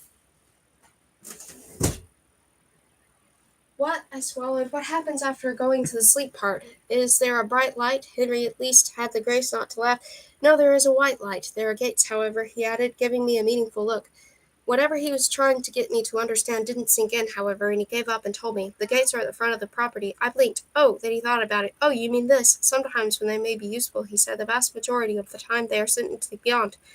"What's the beyond?" "The underworld, where the souls stay for eternity." "Is there a heaven, then?" His fingers slowly wrapped around my bare arm, and I automatically leaned against him. Maybe my mother had been right. Maybe he'd been so distant because he was afraid I wouldn't make it past Christmas, or maybe he was just trying to comfort me. Either way, the contact was warm, and I craved it. Initially, there were many different beliefs, so the realm was undefined, he said, his voice taking on a clinical tone. Then came more substantial religious. And then it formed Tartarus and the Elysian fields, among others. From then, as religions grew, he paused, as if choosing his words very carefully. The afterlife is whatever a soul wishes or believes it to be. The endless possibilities swam through my mind, making me dizzy. Doesn't that get complicated? It does. The time he smiled back. Which is why I cannot rule alone. James has been helping me temporarily. My mood immediately turned sour. If you can't rule alone, then how is he supposed to if you fade? Henry shifted, and for a moment I was afraid he was going to pull away. I set my hand on his, and he stilled. I do not know. If it comes to that, I will no longer be my concern. Given how he has acted about you, I would speculate he intends to ask you, but once the council rules it will be final. If you do not pass for me, you will not pass for him. The possibility of James liking me enough to put up with me for eternity, just like Henry was offering, had never occurred to me, and I took a breath, trying to keep myself from fidgeting. Henry wasn't necessarily right. James and I were just friends, even if that anymore. He knew that. They both did. What would I do? I mean, if I pass? How does this work? It is a job, as most else is, said Henry, and I could see the lights from the tree reflected in his eyes. Much of this is making rulings in disputes, or when a soul is undecided, we help them come to a greater understanding. We do not interfere unless the soul believes it will be judged. And what happens to them? I said, trying to remember what my mother was. Methodist? Lutheran? Presbyterian? Would it matter? It depends solely on their belief structure, said Henry. If they believe they will be walking around in human form, then that is what occurs. If they believe there will be nothing more than a ball of warmth and light, then so be it. What if they believe and what they want are two different things? That is also where we come in. I was silent. The prospect of spending the rest of forever ruling over the dead seemed impossible, like a faraway thing I would never reach, and I was so sure I wanted to. I wasn't doing this for the job, or even for immortality. After seeing Henry, I couldn't imagine how lonely forever could be, and I wasn't looking forward to experiencing it. What if I can't handle it? I said. What if I fail miserably and you have to find someone else? It was a long moment before he responded. That is what the tests are for. I have already done my part in choosing you, and I believe you are capable of handling it. My brothers and sisters test you because with this task comes a great amount of responsibility, and there is no room for error. If you cannot do it, then you will not. It is simple. There was nothing simple about it, but I couldn't focus on what would happen afterward, while I was still had to make it to spring. Even if I passed all the tests, if the council didn't like me, all of this speculation was pointless. I already had one vote against me with James. If they needed a unanimous ruling, it was already over. Henry, I said quietly. He stared straight ahead at the tree. You know I want to pass, right? I concluded as much, yes, given you are still here. I ignored his sarcasm. His hand was warm underneath mine, and I squeezed it. It isn't only because of my mother, it's because of you, too. I know you've been trying for a really long time, and I know I'm just another silly little girl trying to help out. And I know you think I'm going to fail, but I like you, Henry, and I'm doing this for you, too, okay? I don't want you to fade. Even though he wasn't looking at me, I could see his lips twist into a mirthless smirk. You can never be just another silly little girl, he said. I do not wish to influence you or make this more difficult on you than it already must be, but do not think I do not care about what happens to you, Kate. Perhaps it is impossible that anyone takes Persephone's place, but if that is the case, it is of no failure of your own. But if anyone is capable of it, I am certain it is you. Then please don't give up, I said. I'll never be Persephone. And I know that. We could be friends. And you wouldn't have to be alone anymore. Henry looked away, hiding his face completely from my view. But when he spoke, his voice was tight, as if he were struggling to keep it steady. I would very much like that, he said, and I released a breath I hadn't realized I'd been holding and wriggled out of his grip. He didn't look at me, but he did set his hand back in his lap. Can I give you my present now? I said. I promise it's not poisoned. He rewarded my tasteless joke with a wry half-smile. I untangled myself from the blanket and stuck underneath my bed to retrieve a large package wrapped in gold and carried it over to him. To my surprise, there was a present where I had been sitting moments before. Your gift, he said, also not poisoned. Thank you, I said. I sat down and handed him his, but he set it aside as he watched me open mine. I pushed the silver wrapping paper away, revealing a plain box. Squinting in the low light, I pulled off the lid and pushed away the tissue paper, exposing a framed black and white photo. I froze. It was my favorite picture of my mother and me from when I was 7 years old. We were in the middle of Central Park on my birthday, the exact spot where we met every night in my dreams, and we'd spread out an entire picnic only to have it ruined by a large dog that had gotten loose from its owner. The only things that had survived were the cupcakes I'd helped her make. In the picture, we sat in the middle of the mess that had been our lunch, each holding a cupcake, chocolate with purple frosting. I remembered, a smile tugging at my lips. She had her arms around me, and while we were both smiling, we weren't looking at the camera. The owner of the dog had taken a number of photos of us to make up for ruining our picnic, and in the end, this had been the one that had spent the last 11 years framed on my bedside table. But as I stared at it, I realized it wasn't the same. It had depth to it, like the picture in Persephone's room, a reflection, Henry had called it, but unlike the one with him and Persephone, this wasn't a hope or a wish. It was real. I wiped my eyes with the back of my hand. Henry, I don't. He held up a hand and I fell silent. Not until I've opened yours as well. I waited, my vision blurry, as he unwrapped the large box. It had taken me 4 tries to get the wrapping right. Lifting the lid, he paused. What is this? He said, puzzled as he examined the blanket I meticulously decorated. I'd refused to let anyone else help me, even though I knew it would have taken days instead of weeks if I had. It's the night sky, I said, hugging my picture to my chest. See the dots? They're stars. I remembered what you said about the stars moving. You said they were different when you met Persephone, and this is how they are now, when you met me. Henry studied the constellations I'd painstakingly arranged on the blanket, and he gently brushed his fingers along the ones I recognized as the Maiden, Virgo, and Cord. Thank you. He looked at me with his eyes made of moonlight, and something had changed. The barrier that had been there all this time was gone, and for a moment he almost looked like a different person. For everything, I have never received such a wonderful gift. I raised an eyebrow. I'm not so sure I believe that. You should.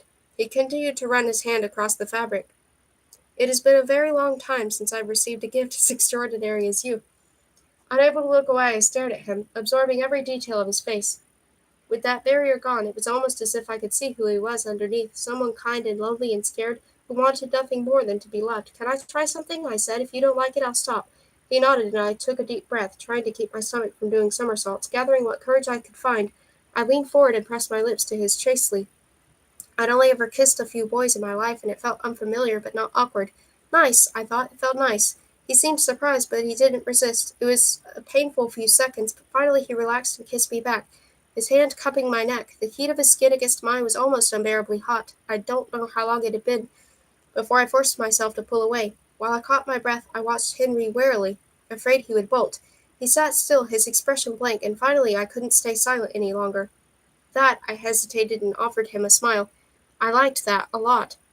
After what felt like ages, he returned my smile with a small one of his own, as did I. Nervously, I reached out to thread my fingers with his, looking down at our hands instead of directly at him. Mine was so small that it looked lost in his. Henry, don't take this the wrong way. I could feel intense and immediately felt guilty, though I made an effort to mask it with a teasing look.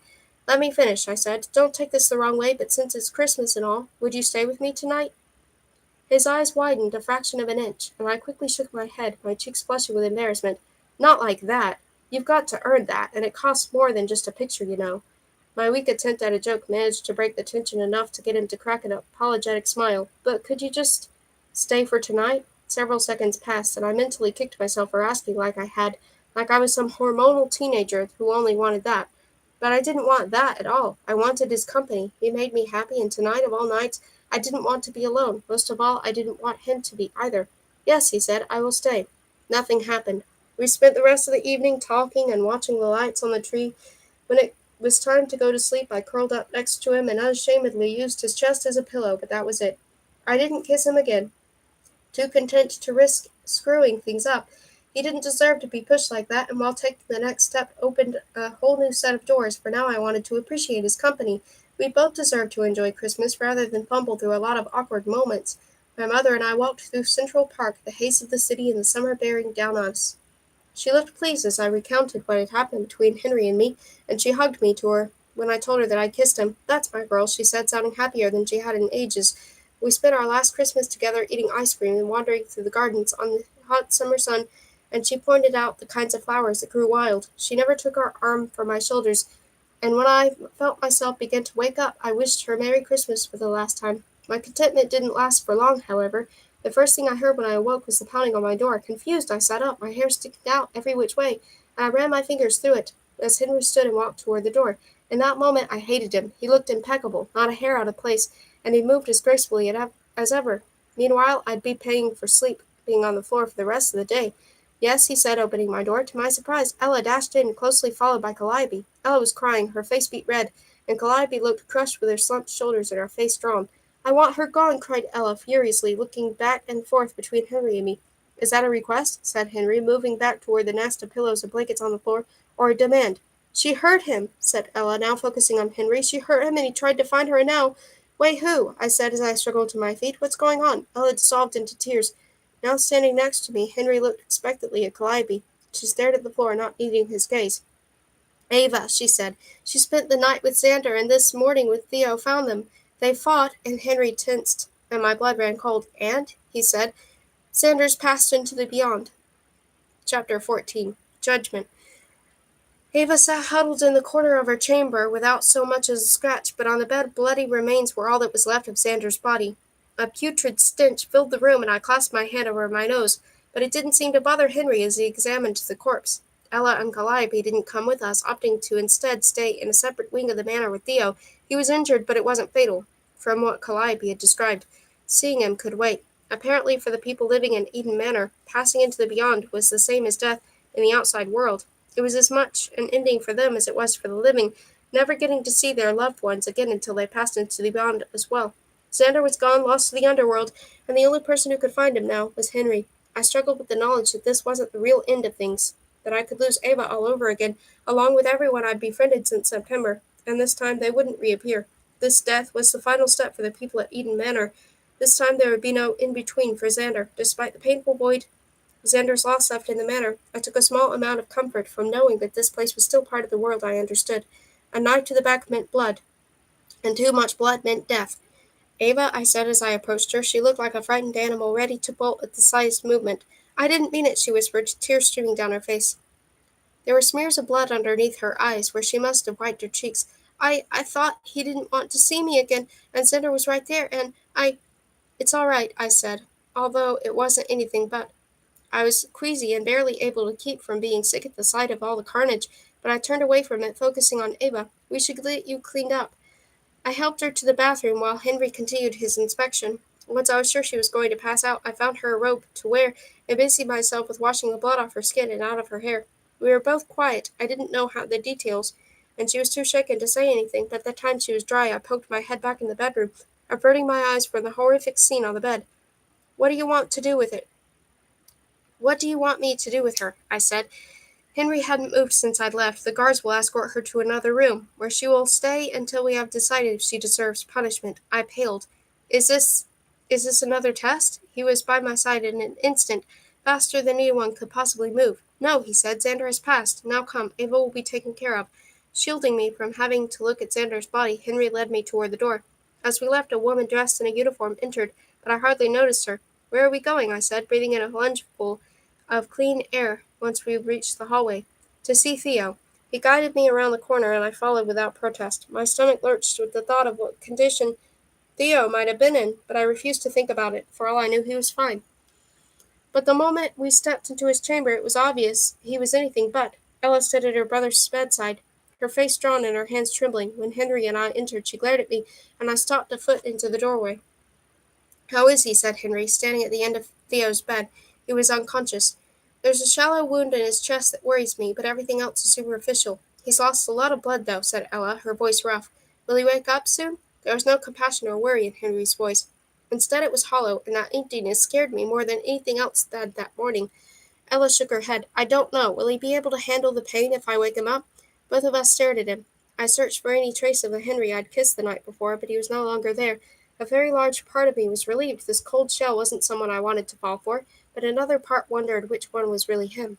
Yes, said Ella, averting her gaze after several seconds. He'll manage. Even I could hear the uncertainty of her voice, but apparently that was all the confirmation Henry needed. He let go of my hand and took a step closer to the bed, towering over it. A moment later, without any pretense or sign that something had changed, Theo groaned. His eyes were so swollen that he could barely crack them open, and he coughed weakly. There was a rattling sound in his chest that made me wince. What happened? Said Henry coldly. Theo struggled to reply, opening and shutting his mouth several times. Ava, she's gone, said Ella in a surprisingly tender voice. You'll never have to see her again. Instead of being comforted by this, Theo's eyes widened, and he struggled to sit up. No, he gasped. and even from across the room I could tell how much pain it caused him. I didn't mean to. She is still there," said Henry, and Ella whirled around, stricken. "Xander is gone." Theo slumped back on the bed, his eyes squeezed shut. "He attacked me," he mumbled. "I came in to wish Ava a Merry Christmas, and I found them together. Xander, he must have forgotten the rules. Thought I was going to fight him. He pulled out his sword and swung at me, and I had to fight back." He was wheezing. Why Henry was putting him through this when he could have easily questioned him once he was feeling better, I didn't know. Better yet, why couldn't Henry heal him like he'd healed me? Somehow I doubted his abilities were limited to ankles. "Calm yourself," said Henry, nodding to Ella, who put a cup to Theo's lips. He drank, although most of it splashed on his chest. Ella mopped it up methodically with a towel, as if there were something she was used to doing, though her brow was furrowed deeply. Regardless of how little he'd swallowed, whatever it was worked quickly.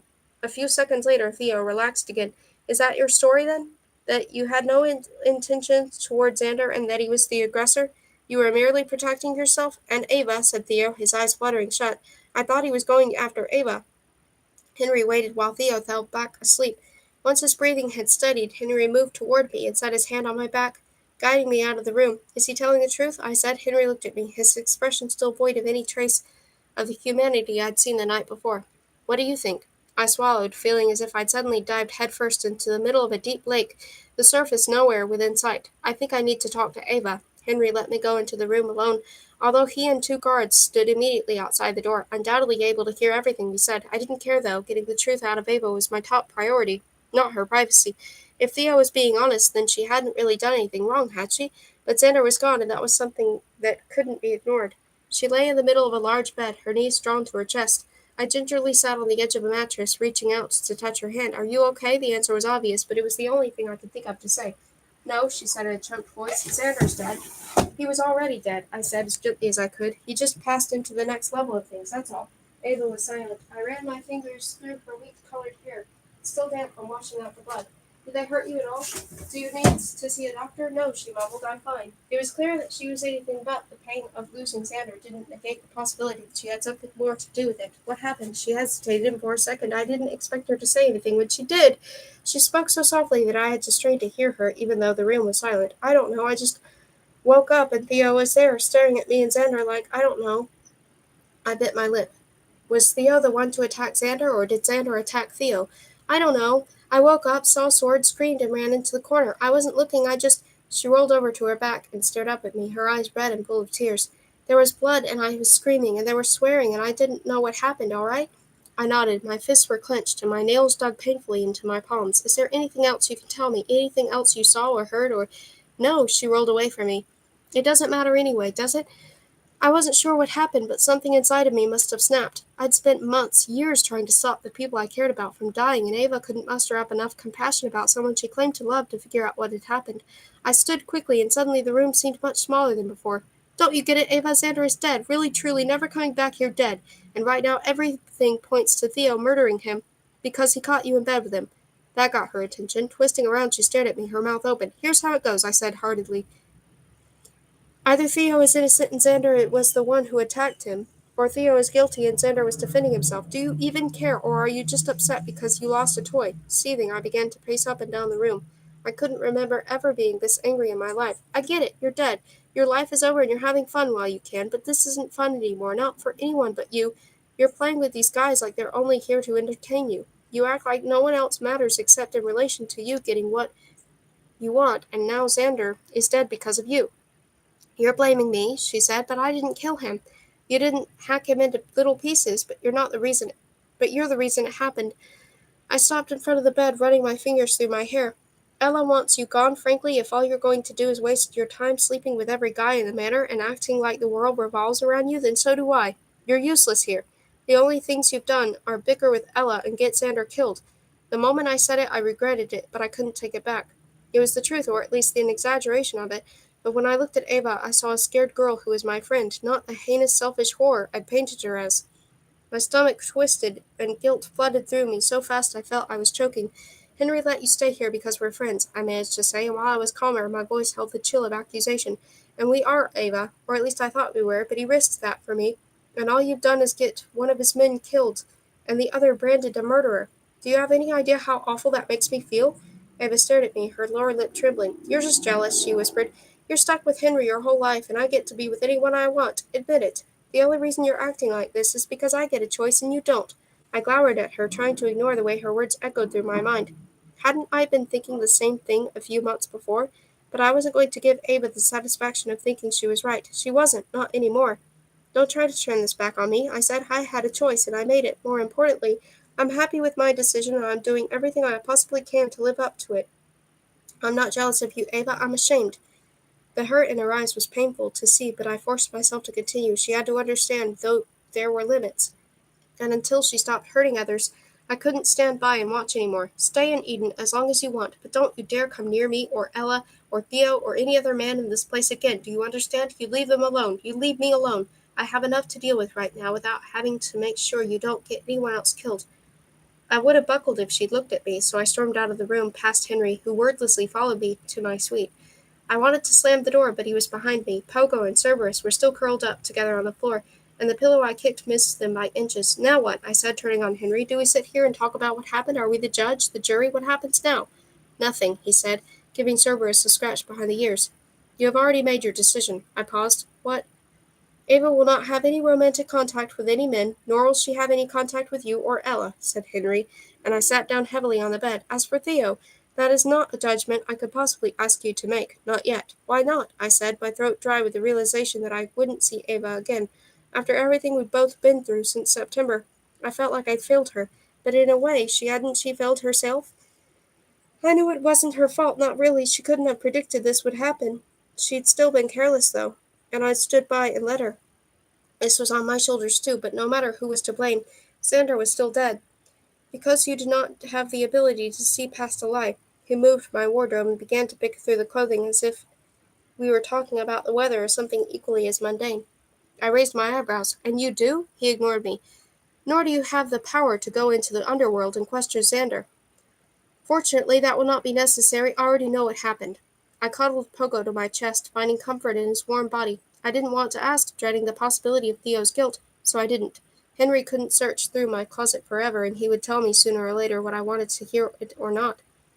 A minute passed, and finally he set a clean pair of jeans and a white sweater on the bed. "Theo is telling the truth, and therefore he will not be prosecuted.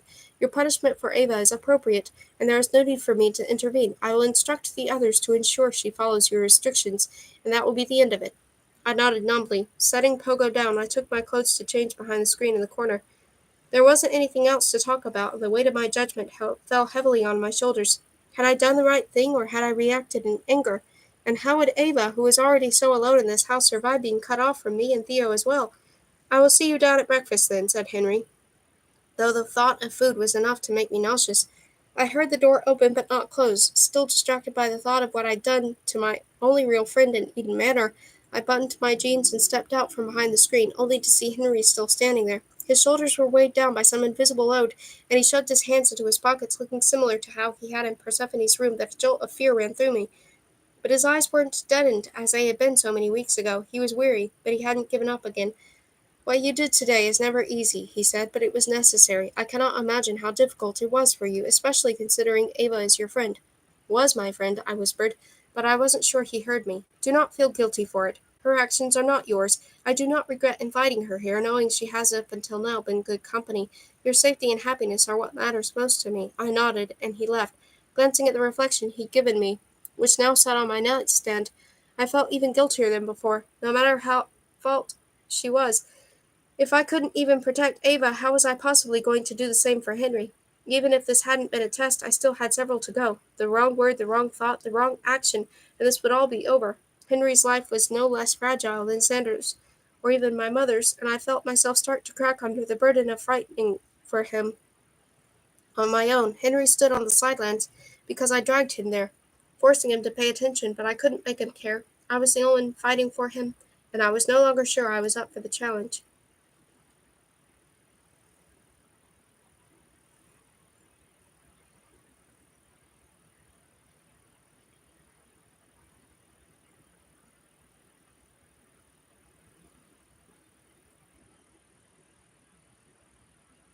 Okay.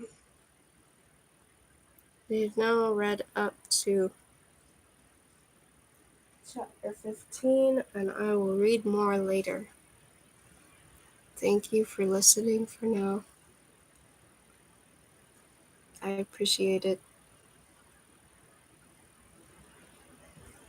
I hope you enjoyed it.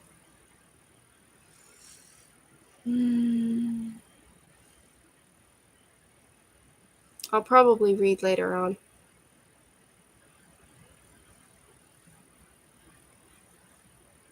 There are 5 chapters left of the first book.